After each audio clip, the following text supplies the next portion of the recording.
লাটিম খেলা আর ঘুড়ি ওড়ানো, আম কুড়ানো আর পাতা পোড়ানো, ছোট্টবেলা সেই বন্ধুরা কই, কেন আমি আর সেই আমি নই।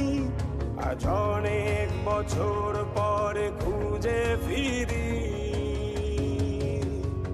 কোথায় আহারে আহারে আহারে শৈশব, কোথায় হারিয়ে গেল যে আহারে কৈশব, কোথায় আহারে আহারে আহারে শৈশব, কোথায় হারিয়ে গেল যে আহারে কৈশব।